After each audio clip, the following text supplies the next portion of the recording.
Hello and welcome to this video on how to estimate scale reliability in the SPSS software.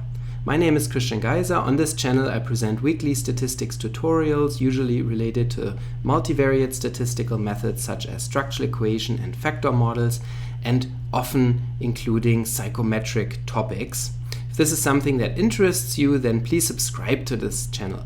Also, don't forget to hit the like button and to check out the description for additional videos, workshops and other resources.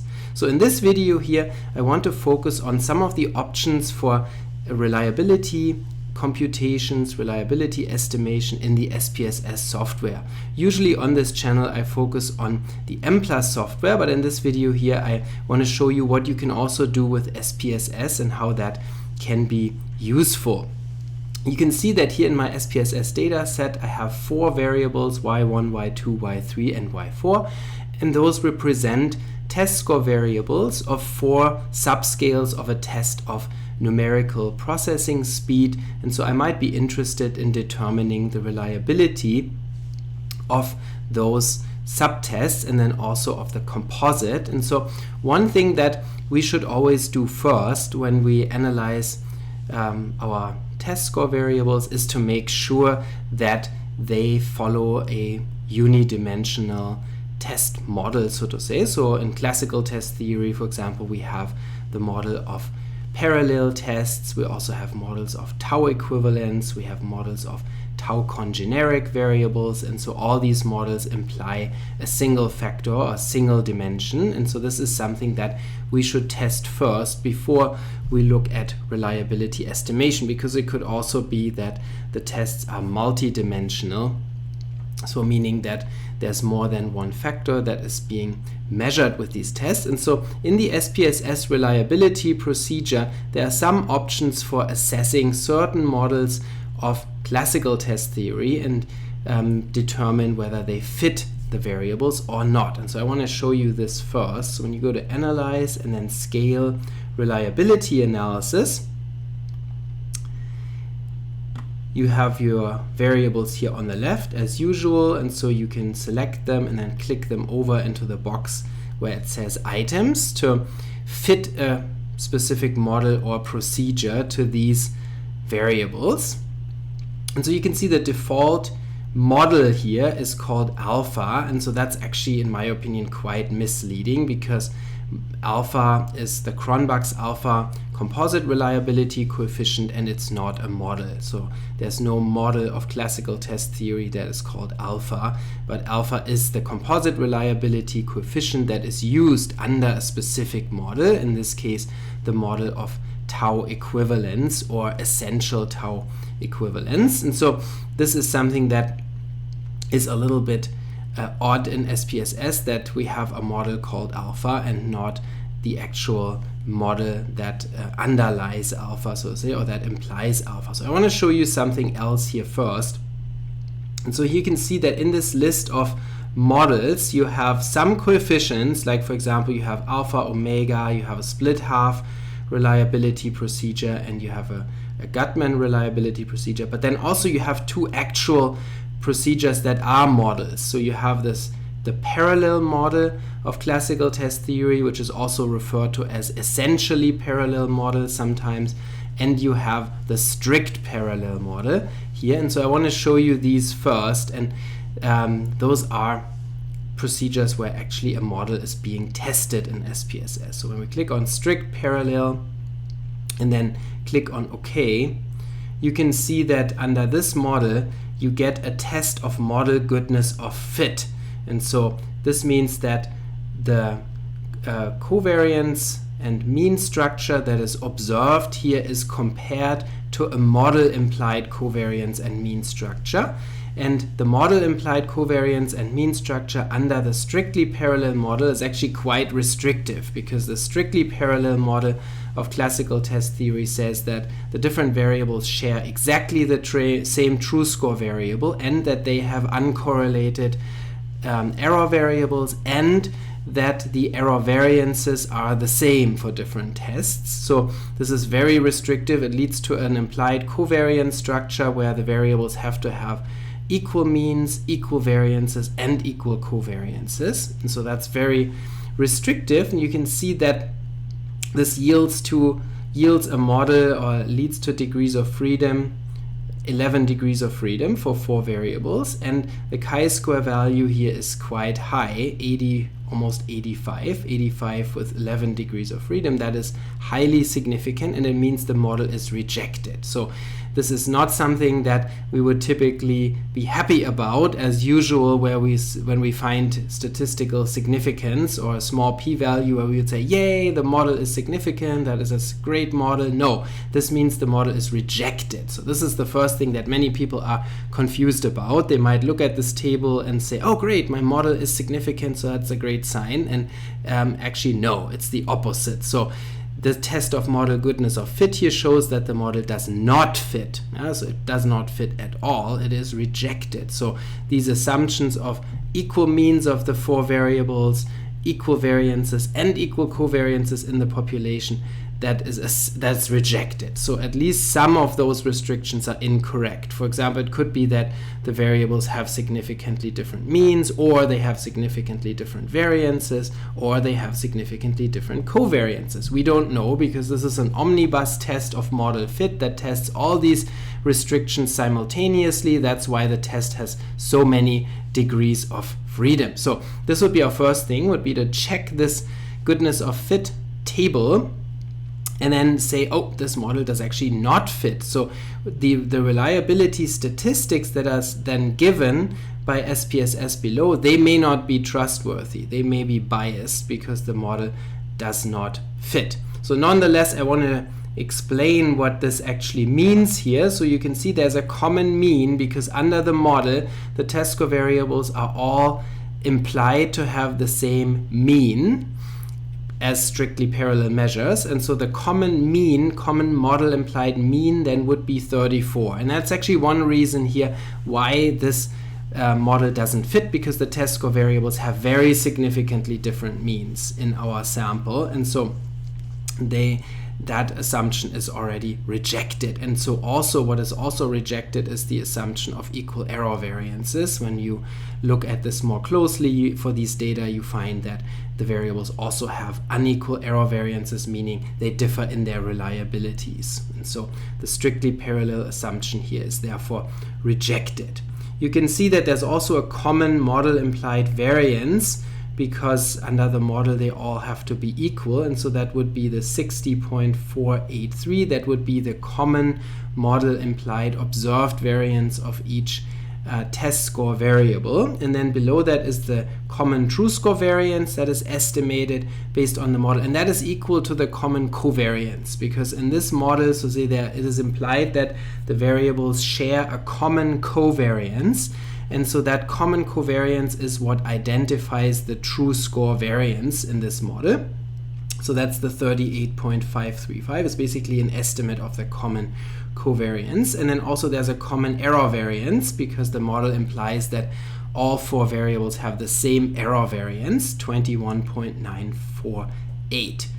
And so then also based on that, there's a common inter-item correlation. So that's how these 4 subscales are all intercorrelated under the model, and that's 0.636. Now, under the model of strictly parallel variables, this common inter-item or inter-scale correlation would be equal to reliability of each subscale. So that would give you an estimate of the reliability of each subscale if the model fit those data. Now here it doesn't, so this estimate may be incorrect, because the scale reliabilities might actually differ between the 4 tests, and so therefore this common estimate of the common scale reliability, component reliability of each subtest, this might be incorrect. So, but under the assumption that the tests are strictly parallel, then this would be our reliability estimate for each subtest,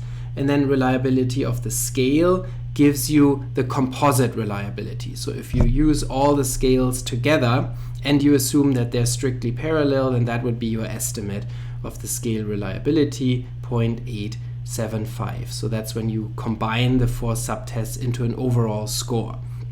But once again, we shouldn't really interpret these statistics because our model was rejected. Now then, when that's the case, then we can try the next model, so to say, that is somewhat less restrictive, and so that would be the essentially parallel model, which in SPSS you find in the list here under parallel. So parallel means essentially parallel, and that implies a model where the means can differ between variables. So you still have a common variance and a common covariance under this model, because it still implies that there's only one true score variable that all the variables share, but the true score variables, they can differ by an additive constant, but nothing else. And there's also still the assumption of equal error variances.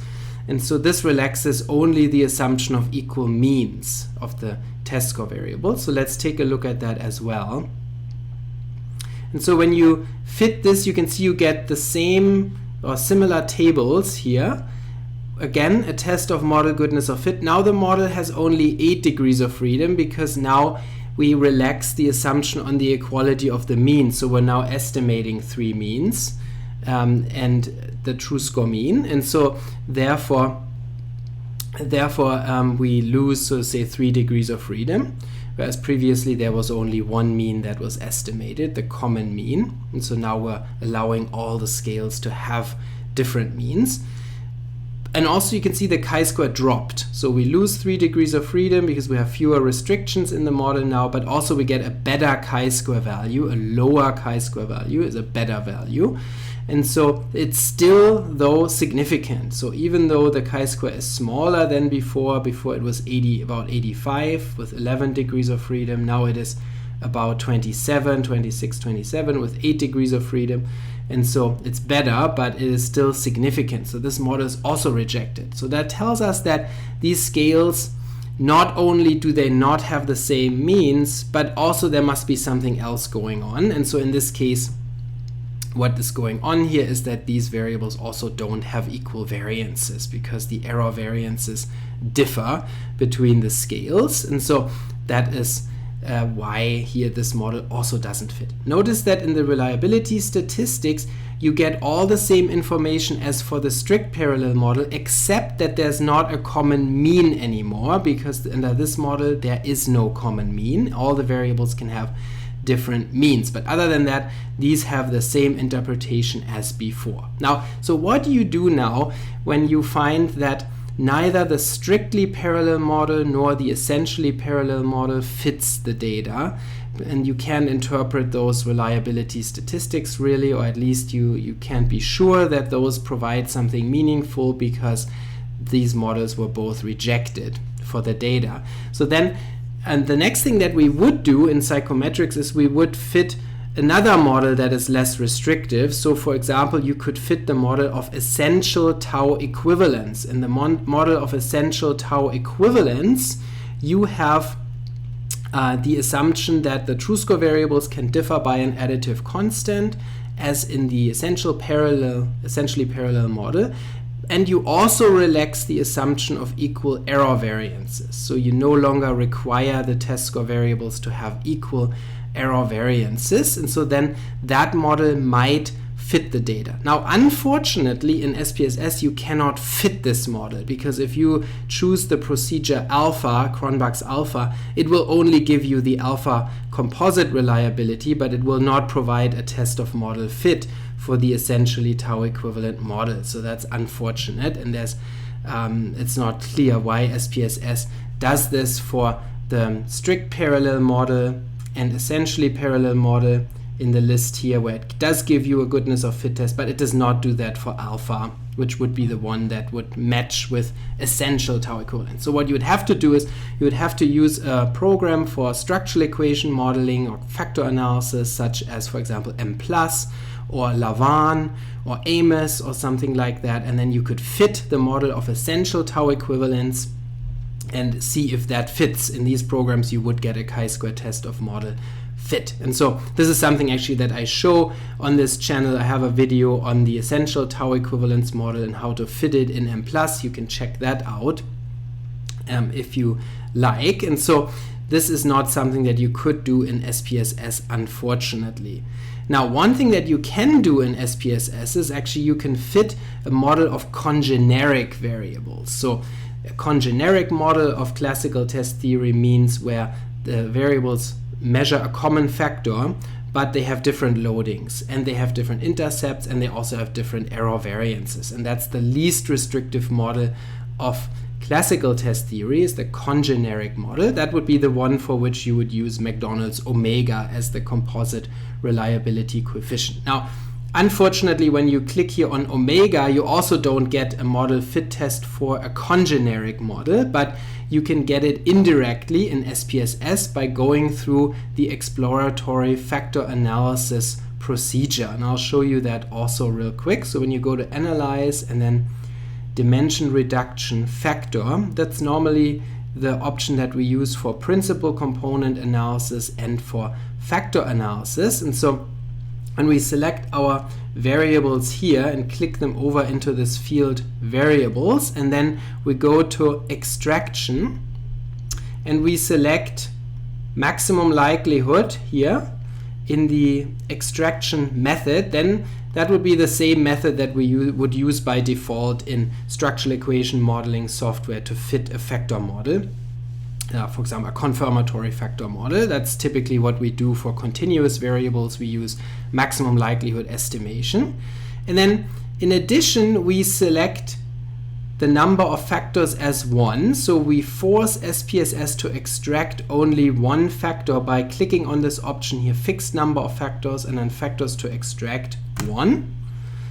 That forces SPSS to not extract more than one factor. And then what you have is a single factor congeneric measurement model where the loadings can differ between the different items. And you also get a test of goodness of fit with this option. When you use maximum likelihood estimation, you get a chi-square test of model fit. So then you click on continue and OK. And so then you can see that as part of the factor analysis output here at the bottom, you get a goodness of fit test like we got for the strictly parallel and essentially parallel models in the reliability procedure. And you can see that the chi-square here is 0.547. Now we have only 2 degrees of freedom left because the congeneric model is a lot less restrictive. It allows the variables to have different intercepts, so different means, different factor loadings, and different error variances. And so we estimate a whole lot more parameters with the congeneric model. And you can see this p-value here is now non-significant. So 0.761 is a p-value that is not significant at the 0.05 level. And so this means that this model is not rejected because the p-value is so high. So this model fits the data. And so that shows us that the variables are congeneric. So that is an assumption that we can make. They're not parallel or strictly parallel, but they are congeneric. They measure a single factor. And so then you can interpret the factor loadings here, and you could interpret the communalities, which are given here. The communalities under extraction give you R squared. So this would mean how much of the variance in each scale is explained by the factor. And you can see that they differ quite a bit. So some of the variables have lower reliabilities than others. The last one has a reliability of 0.711, the first one 0.585. And that was one reason why the parallel and strictly parallel models didn't fit, because these variables differ in their error variance components, and so therefore they also differ in their reliabilities. Now, with that information, now knowing that the congeneric model is not rejected, you could, for example, then safely go back to the reliability procedure and compute McDonald's omega here, because that would be then appropriate to use omega as the composite reliability coefficient. 0.88 is what you get for McDonald's omega when you aggregate those 4 scales under the congeneric model, and that makes sense because the congeneric model fits these data well. Now, it might be that essential tau equivalence also fits, where you would have equal loadings between the variables, but this is something that we cannot test in SPSS. So we'd have to go to a program for structural equation modeling such as Mplus or latent to test the assumption of essential tau equivalence, and that's not something that we can do here. Now, I did this in a previous video or in a previous analysis, and I found that for these variables essential tau equivalence is also appropriate, and then we would use that model because then we can use Cronbach's alpha, and also then this model is more parsimonious than the Congeneric model, which allows the loadings to differ, which would be unnecessary here in this case. I hope you found this video useful to learn a little bit more about the reliability procedures in SPSS. If you did, then please subscribe to this channel. Also, don't forget to hit the like button and to check out the description for additional resources, and I'll see you next week.